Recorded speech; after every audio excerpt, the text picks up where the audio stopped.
ওই ভূত তখন গোপালকে আয়নার মধ্যে বন্দি করে নেয়। ওখানে একটা মানুষ দাঁড়িয়ে আছে যার মাথা নেই।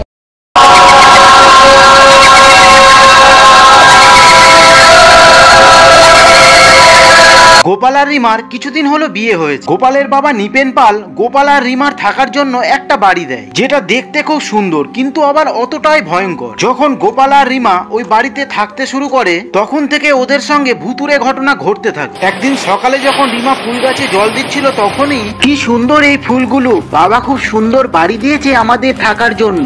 রিমা, আমাকে এখনো চা জল খাবার দাওনি, আমার খুব খিদে লেগেছে। ঠিক আছে, এখনই দিচ্ছি, আমি চা বসিয়ে এসেছি। যখন রিমা রান্নাঘরে যায় তখন দেখে, আরে এটা কি, এই চা এত কালো কিভাবে হয়ে গেল? আমি তো এর মধ্যে দুধ দিয়েছিলাম। না না রিমা, তুমি দুধ দাওনি, দুধ দিলে চায়ের রং বদলে যেত, তুমি হয়তো দুধ দিতে ভুলে গিয়েছো। না গোপাল, আমায় বিশ্বাস করো, আমি দুধ ঢেলেছিলাম, তাও এই চা কালো হয়ে গেল। ঠিক আছে, যা হয়েছে তাই দাও রিমা, আমি এর মধ্যে আরো দুধ দিচ্ছি। রিমা কালো চায়ের মধ্যে দুধ দিয়ে গোপালকে দিয়ে দেয়। দুপুর বেলায় যখন রিমা বিছানায় শোয় তখনই ওখান থেকে কিছু মানুষের ভয়ঙ্কর হাসির আওয়াজ আসে।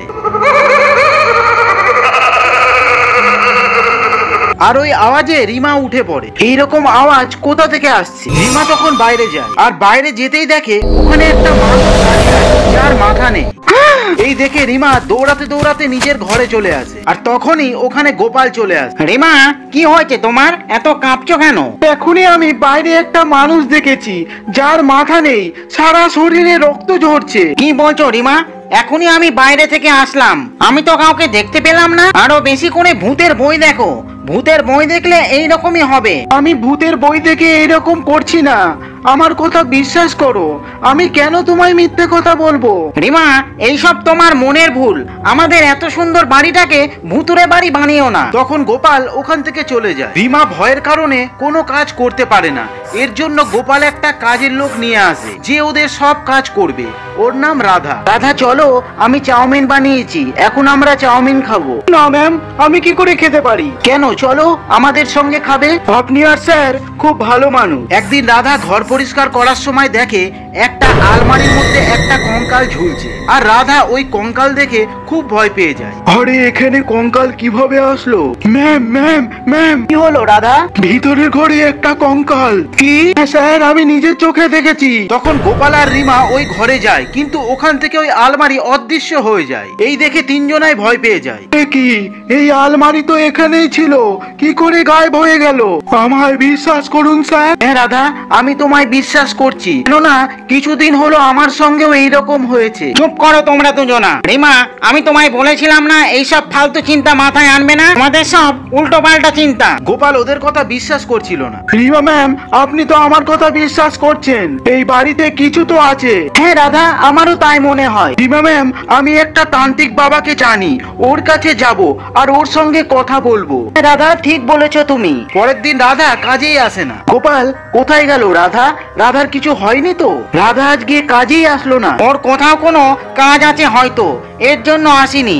তুমি এইসব নিয়ে বেশি ভেবো না। এইরকম করে অনেক দিন হয়ে যায়, কিন্তু রাধার কোনো খবর পাওয়া যাচ্ছিল না। এইসব কি হচ্ছে? রাধা আমায় তান্ত্রিক বাবার কাছে নিয়ে যেত, আর তার পরের দিন থেকে ও নিজেই নিখোঁজ হয়ে গেল। তুমি তাহলে রাধার সঙ্গে তান্ত্রিক বাবার কাছে যেতে, আমায় না জানিয়ে? বাবা, কি সুন্দর কাজ করছো তুমি। না গোপাল, এরকম কোনো ব্যাপার না, রাধা বলেছিল কোথাও একটা বাবা আছে যে আমাদের বাড়িতে থাকা ভূতের থেকে আমাদের মুক্তি দেবে, তাই না রিমা? তুমি এইসব খিচুড়ি বানানো বন্ধ করো, এইসব ভূত পেট বলে কিছু হয় না, বাড়িতে থেকে থেকে তোমার মাথা খারাপ হয়ে যাচ্ছে। কিছুদিন পরে আবার অমাবস্যার রাত আসে, ওই রাতে গোপাল বাড়ি ফেরে। রিমা, আমাদের ওই পুরোনো আলমারি কোথায়? ওই আলমারিতে আমার কিছু দরকারি কাগজ রাখা আছে। ওই আলমারি তো স্টোর রুমে আছে, তুমি একবার স্টোর রুমে গিয়ে দেখো। তখন গোপাল স্টোর রুমে গিয়ে খোঁজে, তখনই গোপাল ওখানে একটা আয়নাকে ঘরের মেঝে থেকে বেরোতে দেখে, আর ওই ভয়ঙ্কর অবস্থা দেখে গোপাল চমকে যায়। কি, ঘরের সান থেকে কিভাবে আয়না বেরোচ্ছে? এইসব কি হচ্ছে? তোমার তো কোনো কথাই বিশ্বাস হয় না, ভূত পেট ডাইনি এইসব কিছুই হয় না, এরকম তোমার মনে হয়। এইসব তোমার ভুল ধারণা, কেননা আমরা তো সত্যি আছি, আর এখন আমি তোমাকে আমাদের দুনিয়ায় নিয়ে যাব। কি? হ্যাঁ, এই জায়গায় যেখানে তোমার বাড়ি, এখানে অনেক বছর আগে কবরস্থান ছিল, আর এই মাটির নিচে কালো শক্তি আছে। ওই ভূত তখন গোপালকে আয়নার মধ্যে বন্দি করে নেয়। অনেকক্ষণ ধরে গোপাল বাইরে না আসায় রিমা স্টোর রুমে আসে। তখনই রিমা গোপালকে আয়নার মধ্যে বন্দি দেখে চমকে যায়। গোপাল, তুমি এই আয়নায় কি করে বন্দি হয়ে গেলে? রিমা, আমি এখন ভূতেদের দুনিয়ায় আছি। আমাদের বাড়ি যেই জমিতে বানানো আছে, এটা অনেক বছর আগে কবরস্থান ছিল। আমাকে বাঁচাও রিমা, এই ভূতি রাধাকে মেরে ফেলেছে। কেননা রাধা তোমাকে তান্ত্রিক বাবার কাছে নিয়ে যাচ্ছিল। আমায় তোমার আর রাধার কথা বিশ্বাস করা উচিত ছিল না, এটা হতে পারে না, আমি তোমাকে বাঁচাবোই। গোপাল, তুমি চিন্তা করো না, আমাদের বাড়ির পাশে একটা মন্দির আছে, আমি ওখান থেকে গঙ্গা জল নিয়ে আসছি। রিমা স্টোর রুম থেকে বাইরে বেরোতে যাচ্ছিল, তখনই ভূত মাটির নিচ থেকে রিমার পা চেপে ধরে। না না, ছাড়ো আমার পা।